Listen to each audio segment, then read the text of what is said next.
Hermanos, buenas tardes. Los saludo en el nombre de nuestro Señor Jesucristo. Quiero que por favor me acompañen con la copia de sus Biblias al Evangelio según San Juan.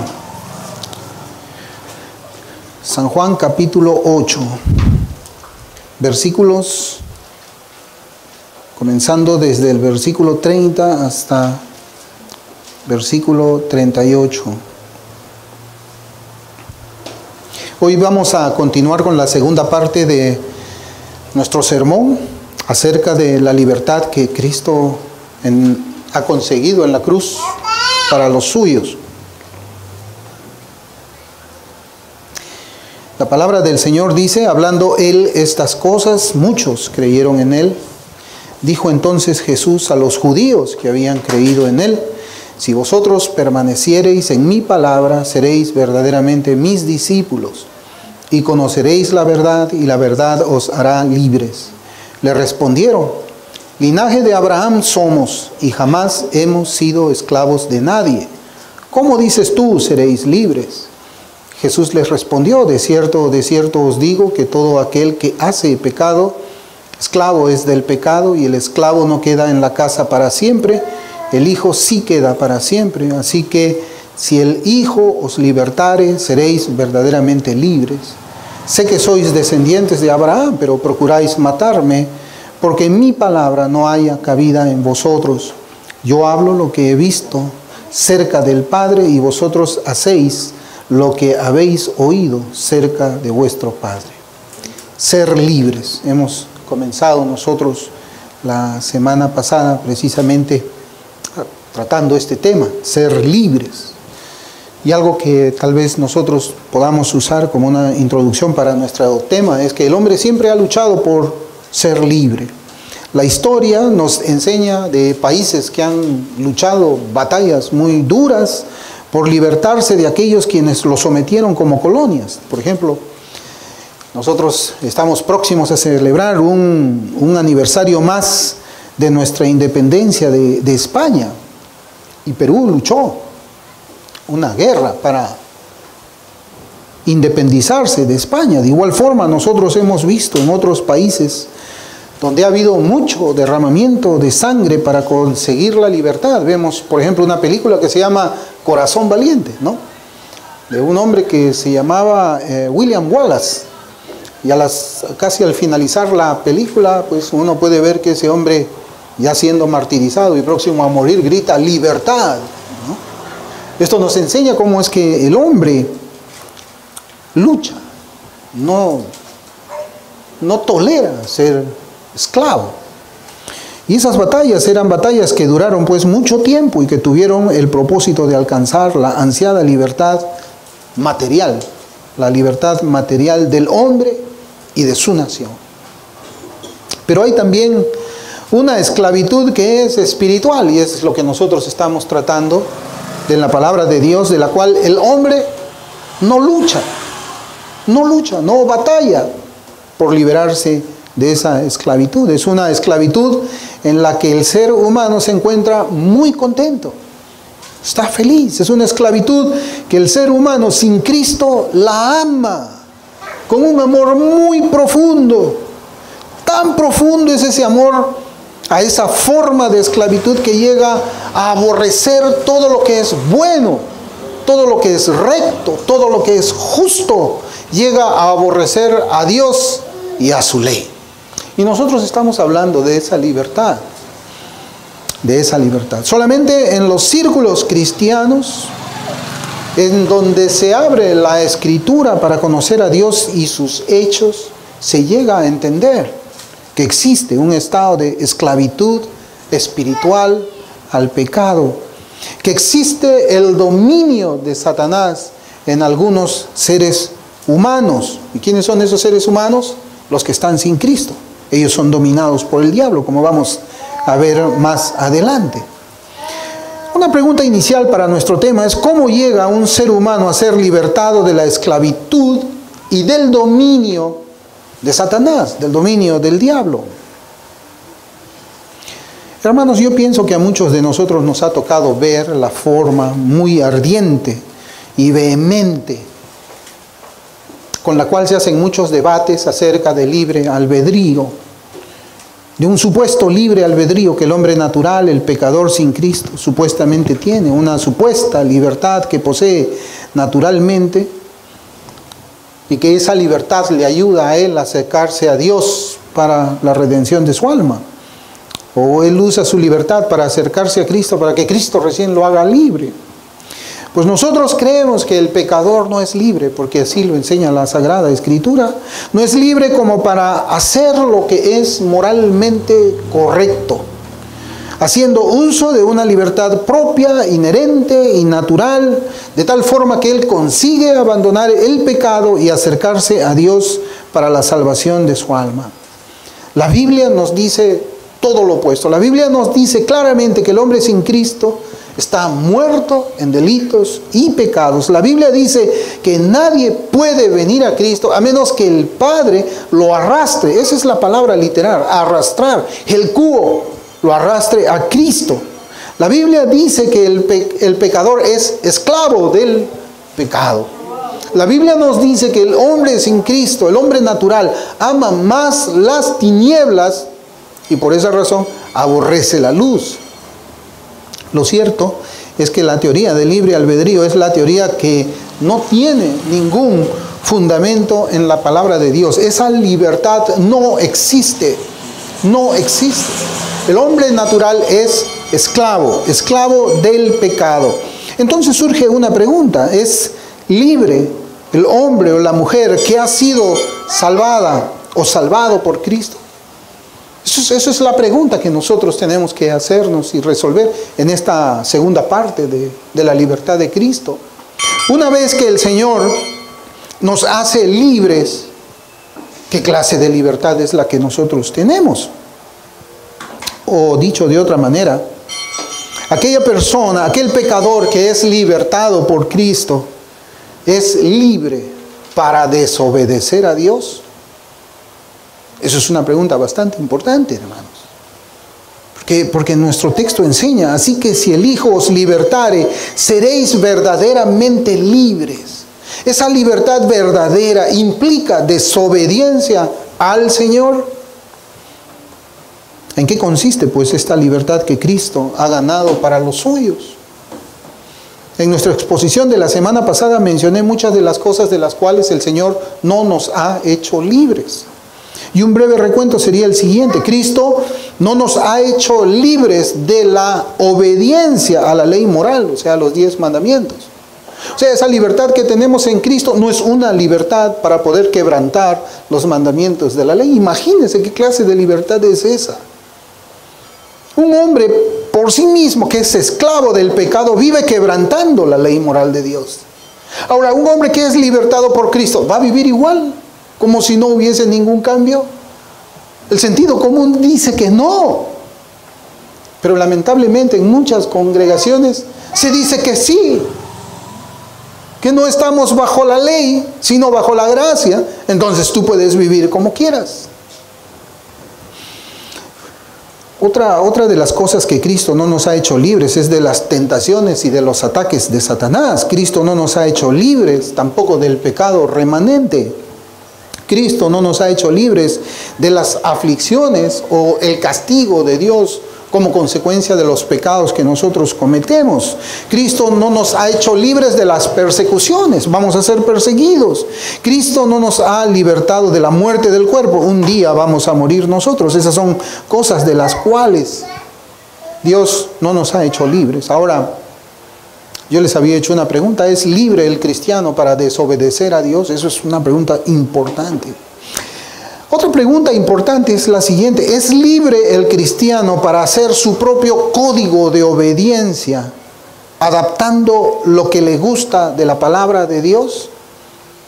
¿Es libre? Nosotros podemos hacernos un código. O sea, el cristianismo es como cuando nos vamos a un restaurante buffet. En el buffet nosotros tenemos delante de nuestros ojos una diversidad de comida y tenemos un plato en la mano. Y en este plato nosotros ponemos lo que nos gusta y dejamos de lado lo que no nos gusta. ¿Acaso el cristiano puede decir, bueno, yo tengo acá delante mío la ley de Dios, así que yo voy a escoger qué voy a obedecer y qué es lo que yo voy a dejar de lado o no voy a aplicar para mi vida? Absolutamente no. El día de ayer yo leí en un sitio web secular la siguiente frase, era la frase del día. Y allí decía, la desobediencia es el verdadero camino hacia la libertad. La desobediencia es el verdadero camino hacia la libertad.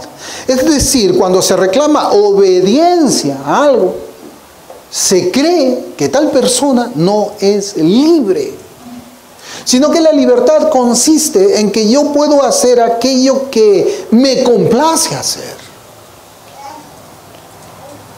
Lo que muchas personas creen, incluidos algunos falsos evangélicos, es que la verdadera libertad consiste en satisfacer los deseos personales sin ninguna restricción. Sin ninguna restricción. Sin embargo, el creyente A.W. Tozer dijo lo siguiente, y quiero compartirles. Tozer dijo, y comienzo la cita, el verdadero santo es uno que reconoce que posee de Dios el regalo de la libertad. Él reconoce que es libre de hacer cualquier elección que desea.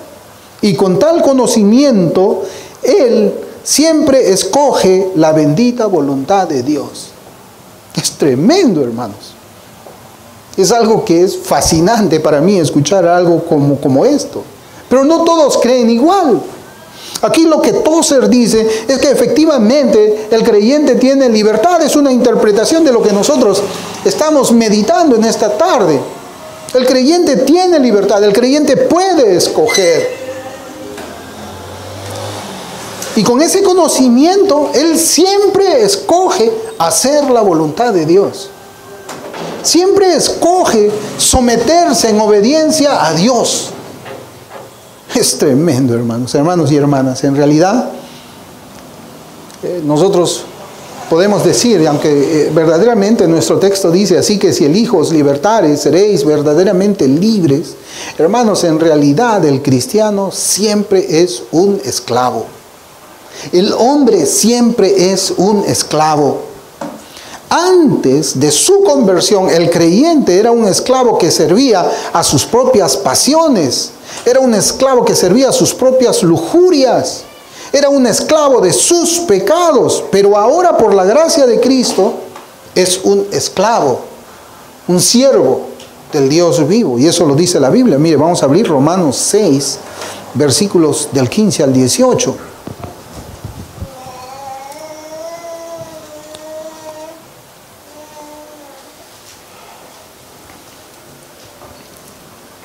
La Escritura dice, ¿qué pues? ¿Pecaremos porque no estamos bajo la ley, sino bajo la gracia? En ninguna manera. ¿No sabéis que si os sometéis a alguien como esclavos para obedecerle, sois esclavos de aquel a quien obedecéis? Sea del pecado para muerte o sea de la obediencia para justicia. Pero gracias a Dios, que aunque erais esclavos del pecado, habéis obedecido de corazón a aquella forma de doctrina a la cual fuisteis entregados. Y libertados del pecado, vinisteis a ser siervos de la justicia. El versículo 16 habla de dos clases de obediencia. Obedecer al pecado para muerte y obediencia para la justicia. Entonces, sin importar lo que un hombre afirme con sus labios, si él o ella practica el pecado, entonces es del diablo. Es esclavo del pecado. Y en ninguna manera, hermanos, es un cristiano verdadero. En ninguna manera un cristiano verdadero. Así que, si el Hijo os libertare, seréis verdaderamente libres. Eso dice la Escritura. ¿Y de qué nos hace libres el Señor? Ya vimos que hay cosas de las cuales el Señor no nos hace libres, pero hay cosas de las cuales el Señor sí nos hace libres. Primero, todos los creyentes somos libertados del rigor y de la maldición de la ley. El creyente es librado del yugo de la ley como un medio para obtener la vida eterna. Y aquí nosotros tenemos que aprender a hacer la diferencia, hermanos. Somos libertados del yugo de la ley como un medio para alcanzar la justificación delante de Dios. ¿Por qué? Ningún hombre ha podido, ningún hombre puede y ningún hombre podrá guardar estrictamente cada uno de los puntos de la ley en toda su vida que tiene aquí en este planeta. De allí es que el hombre cae en maldición. Cae en maldición. Sin embargo, fíjese, la Biblia nos enseña que al creyente se le es quitado el yugo de la ley en la forma en que yo he explicado, en que ya no vas a cumplir esta ley para ser justificado, pero se le pone otro yugo. Acuérdese de Romanos 6. O eres esclavo del pecado, o eres esclavo de Dios. ¿En qué momento eres libre? Entonces, cuando el Señor te quita el yugo de la ley como una forma de justificación, te pone inmediatamente otro yugo. Esa es la libertad, hermanos. Es una libertad como un yugo. Y la Biblia lo dice así. En Mateo capítulo 11, versículos 29 y 30, dice: llevad mi yugo sobre vosotros. ¿Quién dice eso? ¿De quién son estas palabras? Son las palabras de Cristo. Llevad mi yugo sobre vosotros y aprended de mí, que soy manso y humilde de corazón, y hallaréis descanso para vuestras almas. Y el versículo 30 el Señor reitera, dice: porque mi yugo es fácil y ligera mi carga. ¿Qué significa el yugo del Señor? Ya sabemos qué es el yugo de la ley. ¿Qué significa el yugo del Señor? Hermanos, y más importante todavía, ahora que nosotros estamos viviendo un tiempo en que la interpretación de la Escritura tiene una nueva escuela, distinta a la escuela antigua. ¿Qué significa el yugo de Cristo?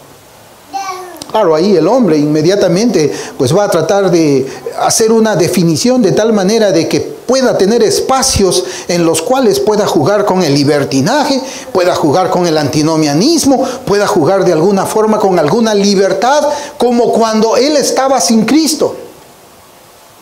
Pero ¿qué significa? ¿Cómo es que fue la interpretación antigua de los primeros bautistas acerca del yugo del Señor? Bien, John Gill. Yo quisiera citarles a John Gill, creo que nosotros conocemos del pastor John Gill, que también fue pastor del Tabernáculo Metropolitano de Londres, antes que lo fuera Charles Spurgeon. Él fue un teólogo bautista que vivió entre los años 1697 y 1771. Y él comentó acerca del yugo de Cristo de la siguiente manera. Él dice: se refiere aquí a la religión del Redentor. Y la idea es que deberían abrazar su sistema de religión y obedecerlo a él. Toda virtud y toda religión implican restricción. La restricción de nuestras malas pasiones e inclinaciones y el sometimiento a las leyes. Y el Salvador aquí significa decir que las restricciones y leyes de su religión son ligeras, suaves y fáciles. Ese es el yugo de Cristo. Restricciones y leyes que el Señor pone sobre nosotros, y esas restricciones, esas leyes a las cuales Él demanda obediencia son ligeras, suaves y fáciles. Esa es la definición antigua, hermanos, y es, como yo les digo, importante en nuestros días conocer el pensamiento antiguo. Lamentablemente vivimos en tiempos en que yo recuerdo mucho un video, hace poco yo se lo había compartido a un hermano. Ese video se llama Amazing Grace. Habla la historia de la teología calvinista, no sé si es que ustedes lo han podido ver. Y comienza con una frase de Avellaneda que dice: el pueblo que no conoce su historia está condenado a repetirla. El pueblo que no conoce su historia está condenado a repetirla. Y nosotros vivimos tiempos en que no se conoce, hermanos, la historia y la teología reformada. No se conoce. Y de verdad yo se los aseguro, una gran mayoría en nuestros días no conocen la teología reformada. No conocen el pensamiento de Juan Calvino. No conocen el pensamiento de John Gill, de John Bunyan. No conocen el pensamiento de Nehemías Cox. No conocen esos pensamientos. Y se ha llegado a creer de que lo que se está enseñando hoy día es lo que siempre se enseñó a lo largo de toda la historia cristiana. Y eso no es así. El yugo de Cristo implica restricciones y mandamientos, los cuales nosotros tenemos que obedecer. Y el Señor dice que ese yugo es ligero, es suave y es fácil. Hermanos, el cristianismo nunca ha significado una libertad de la ley moral de Dios. Por el contrario, afirma que la obediencia a los mandamientos del Señor es muy fácil. Reafirma las palabras de Cristo, y eso lo vemos en 1 de Juan 5:3, cuando Dios nos dice, pues este es el amor a Dios, que guardemos sus mandamientos, y sus mandamientos no son gravosos, sus mandamientos son ligeros, sus mandamientos son suaves, sus mandamientos son fáciles para el cristiano que ha sido libertado. El cristiano, y fíjese lo que voy a decir, el cristiano cuya voluntad está unida con la voluntad de Dios, no encontrará la obediencia a esa voluntad como si fuera una carga pesada. El cristiano que tiene su voluntad unida a la voluntad de Dios, nunca, jamás encontrará que la obediencia a su Señor, a esa voluntad, nunca la va a ver como una carga pesada. Así lo dijo el Señor, así lo reitera Juan en su primera carta. Bueno, el creyente ha sido libertado del rigor y de la maldición de la ley. Segundo, todos los creyentes somos libertados de la culpa del pecado. De la culpa del pecado. El pecado nos puede estorbar, hermanos, en el proceso divino de nuestra santificación progresiva mientras estamos aquí en la tierra. Nos puede estorbar el pecado, pero nunca puede condenarnos. Nunca puede condenarnos. Hay un pasaje que yo quisiera compartir, Colosenses capítulo 2.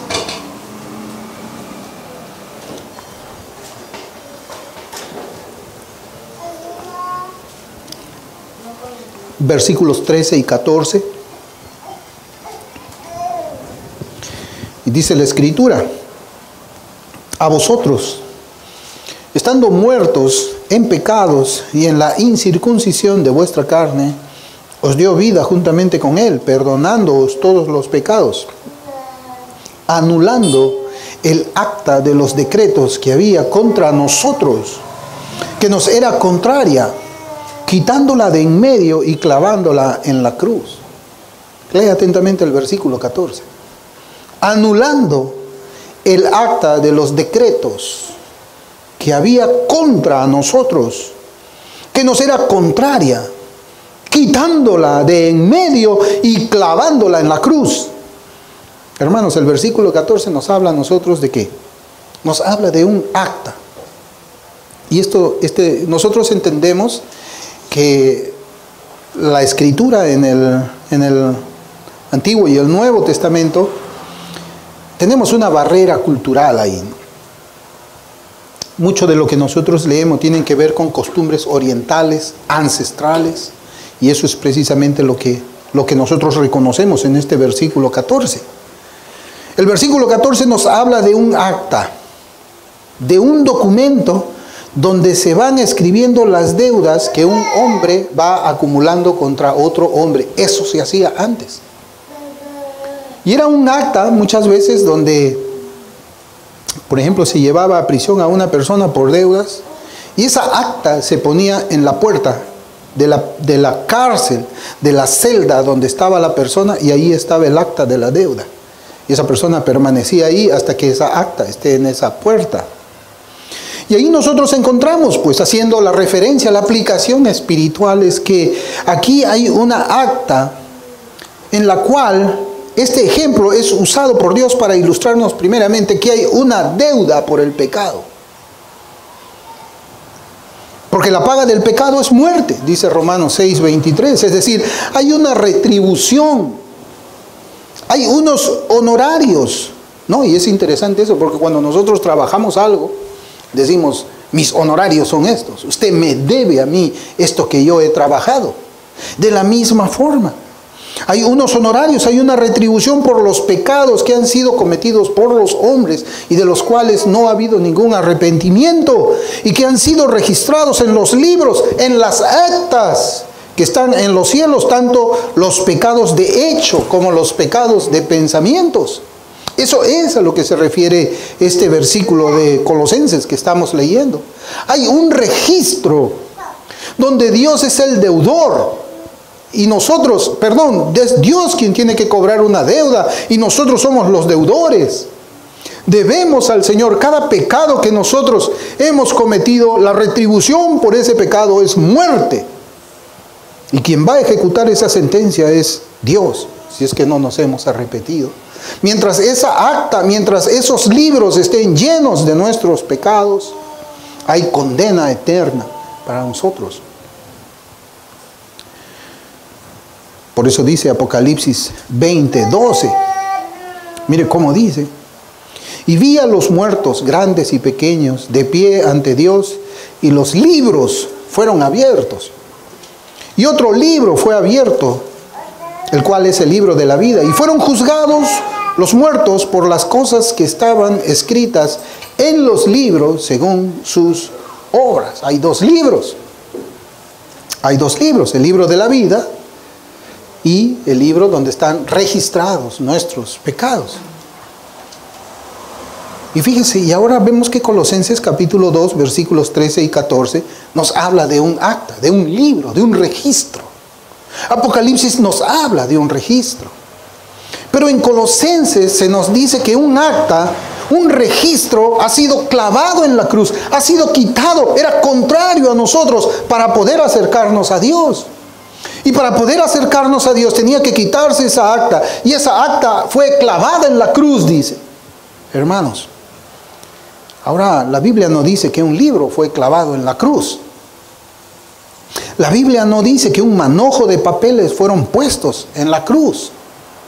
La Biblia dice que fue el Señor Jesucristo quien fue clavado en la cruz. Es decir, Cristo anuló esa acta por medio de su muerte. Por medio de su muerte.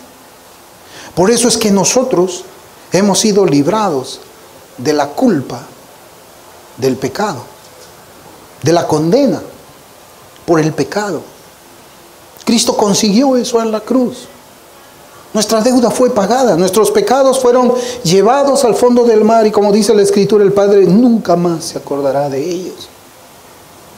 Tercero, Cristo nos liberta del dominio del pecado. Nos liberta primero del rigor de la ley para alcanzar justicia. Vemos que también nos liberta de la culpa y de la condena del pecado. Y ahora también dice que nos liberta del dominio del pecado. Del dominio del pecado. Romanos 6:14 dice, porque el pecado no se enseñoreará de vosotros, pues no estáis bajo la ley, sino bajo la gracia. Es tremendo este versículo, hermano. Dice, porque el pecado no se enseñoreará de vosotros. No le está diciendo al mundo, se lo está diciendo a los creyentes. El pecado no va a tener señorío sobre ustedes. Y este versículo no es condicional. La Escritura no dice, tal vez, quizás, el pecado no tenga señorío sobre ustedes, no tenga dominio sobre ustedes. No, la Escritura habla de una forma afirmativa y clara y dice, el pecado no tendrá dominio sobre ustedes. Es decir, en Cristo, no volverás a ser esclavo del pecado. El pecado no será tu amo.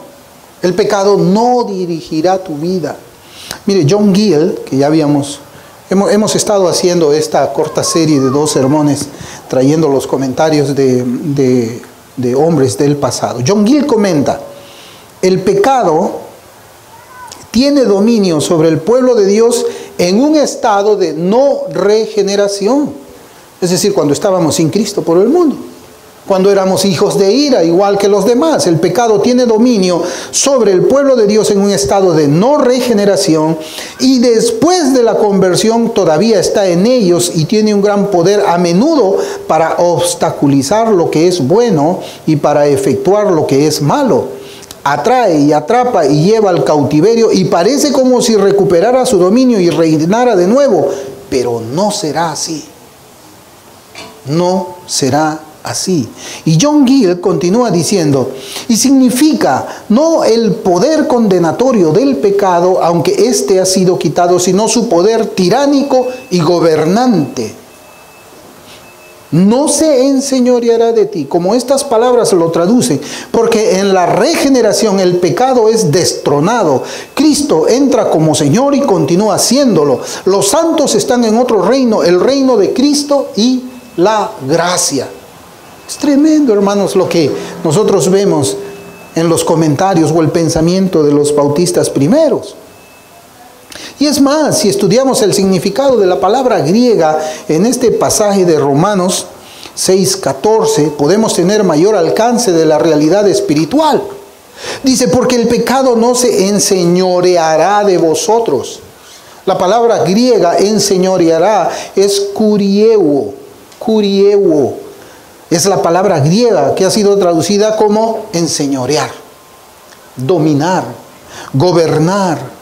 Kurieuo nos recuerda la palabra kurios, que unida al nombre de Jesús hemos traducido siempre como Jesús es Señor. El pecado ya no es tu Señor, Cristo es tu Señor. El pecado ya no te domina, el Espíritu de Cristo controla y domina tu vida como creyente. Jesús es Señor para el regenerado. Para el no regenerado, el pecado es su Señor. Es lo que dice la Escritura. La Biblia lo dice también de una manera clara y contundente. Hay dos reinos, y cada reino tiene sus ciudadanos. Y cada ciudadano tiene características particulares, peculiares en su vida. Colosenses 1:13, en la versión de la Biblia de las Américas, dice, porque Él nos libró del dominio de las tinieblas y nos trasladó al reino de su Hijo amado. Él nos libró del dominio, del gobierno, del reinado de las tinieblas. Nos libró. Hermano, ¿usted cree eso? ¿Usted cree eso? La Biblia lo dice, usted tiene que creerlo. Lo que este pasaje nos dice es que Cristo nos ha librado del señorío de Satanás, del gobierno de las tinieblas, y nos ha trasladado al reino de Cristo, donde Cristo es rey y debe ser obedecido por sus siervos. Eso es lo que nos enseña este pasaje.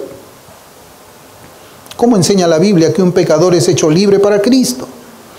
Hermanos, las Sagradas Escrituras, en sus muchas páginas, nos hacen una analogía acerca de la forma en que el esclavo era libertado. Son costumbres orientales, como les digo. Cuando un esclavo era libertado, se usa una palabra que conocemos nosotros bastante. Esa palabra se llama redención. Redención. Y un diccionario bíblico lo define de la siguiente manera. Redención es el acto de liberar o rescatar a una persona o una cosa de una situación gravosa a cambio del pago de un precio. Redentor es el que paga el precio. Redentor. Libertad. La libertad está relacionada con la redención. El libertador es el redentor. Primera de Pedro, capítulo 1, versículos 18 y 19. La Biblia de las Américas dice así: sabiendo que no fuisteis redimidos de vuestra vana manera de vivir heredada de vuestros padres con cosas perecederas como oro o plata, sino con sangre preciosa como de un cordero sin tacha y sin mancha, la sangre de Cristo. Es decir, nosotros fuimos comprados, no con oro, no hemos sido comprados con plata, hemos sido comprados con sangre. Y Cristo pagó un precio, su sangre. Cristo pagó su vida por rescatarnos, por redimirnos, por libertarnos. Hechos 20:28 dice en la versión de la Biblia de las Américas: tened cuidado de vosotros y de toda la grey en medio de la cual el Espíritu Santo os ha hecho obispos para pastorear la iglesia de Dios, la cual Él compró con su propia sangre. Primera de Corintios 6:20, porque habéis sido comprados por precio.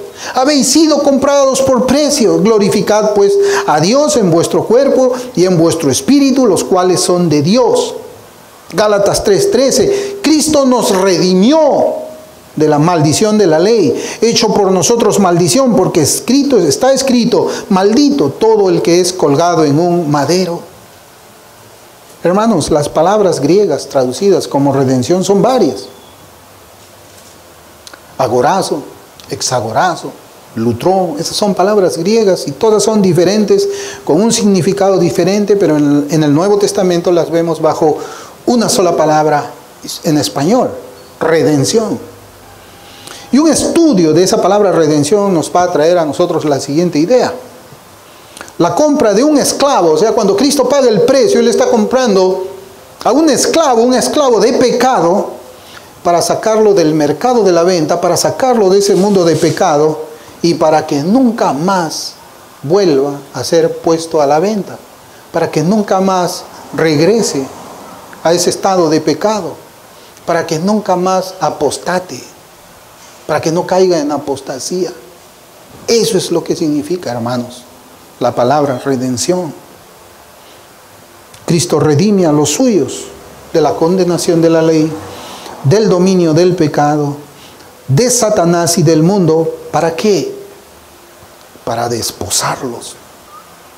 Ese es el significado también de la redención. Es decir, Cristo compra a su esposa pagando precio de sangre.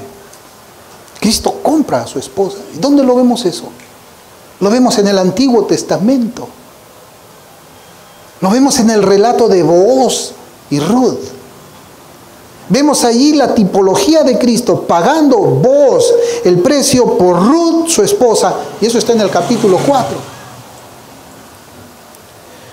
Hermanos, Cristo no solamente nos da libertad por medio de su sangre, hemos estado viendo eso, sino que Cristo también nos da libertad con poder. No solamente nos compra por precio de sangre, sino que también nos compra con poder. La comisión que Cristo le entrega a Pablo y a nosotros es predicar el Evangelio, y además nos instruye a nosotros con las siguientes palabras. En Hechos 26:18, si abrimos la Escritura,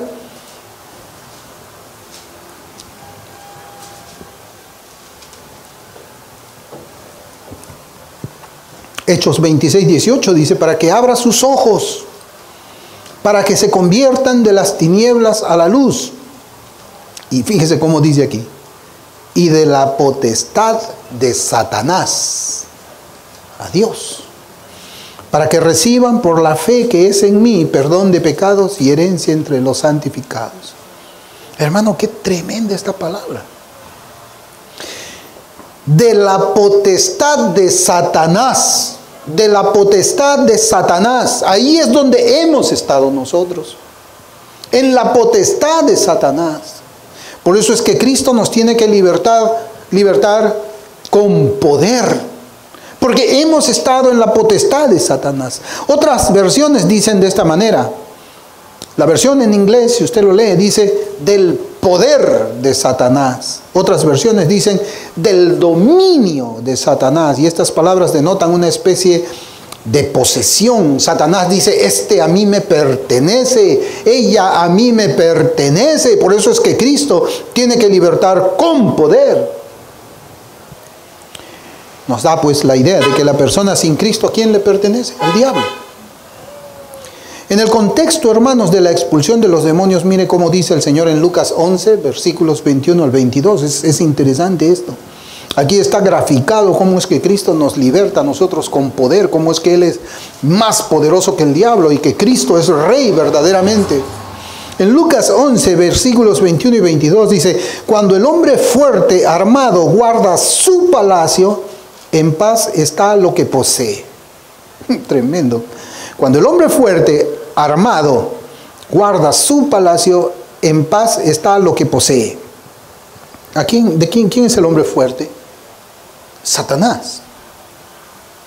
Hombre fuerte. Pero el versículo 22, mire cómo enseña. Pero cuando viene otro más fuerte que él y le vence. ¿Quién es ese? Es Cristo. Dice la Escritura, le quita todas sus armas en que confiaba y reparte el botín. Es decir, hermanos, Satanás tiene poder sobre los hombres. La Biblia misma nos dice en 1 de Juan 5:19, el mundo está bajo el maligno. El mundo está bajo el maligno. Y nosotros hemos sido rescatados con poder. No solamente Cristo derramó su sangre y pagó el precio de nuestra libertad, sino también con poder. Mira cómo dice 2 de Corintios, capítulo 4, versículo 4. Dice, en los cuales el Dios de este siglo, ¿quién es el Dios de este siglo? Es Satanás, el diablo. Dice, cegó el entendimiento de los incrédulos para que no les resplandezca la luz del evangelio de la gloria de Cristo, el cual es la imagen de Dios. Aquí hay una actividad del diablo. Y la actividad del diablo, a lo que él está dedicado, es a cegar el entendimiento. Cegar el entendimiento de los incrédulos. El diablo tiene poder, hermanos.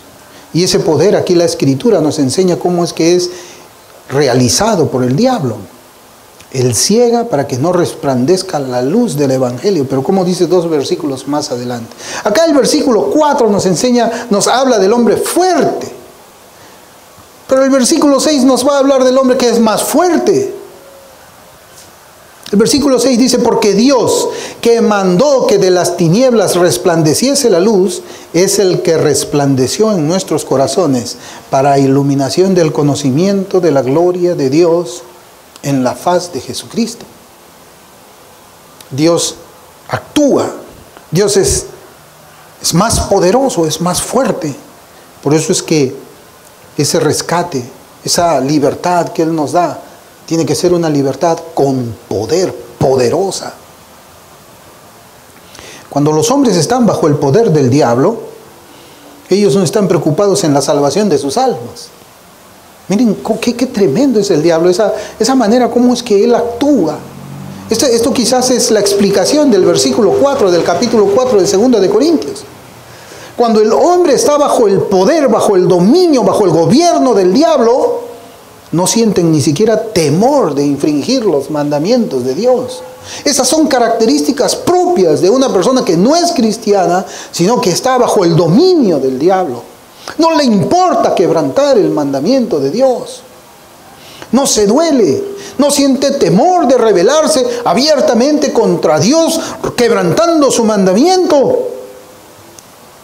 También nosotros vemos de que ellos son incitados por el maligno contra todo lo que tiene que ver con la piedad y la justicia del Evangelio de Cristo. El diablo se opone fuertemente. Pero ¿a quién usa el diablo? ¿A quién usa el diablo para oponerse a la piedad que nosotros vemos que la Escritura demanda de los que son de Cristo? ¿A un cristiano? El diablo puede controlar a un cristiano para que ataque la piedad.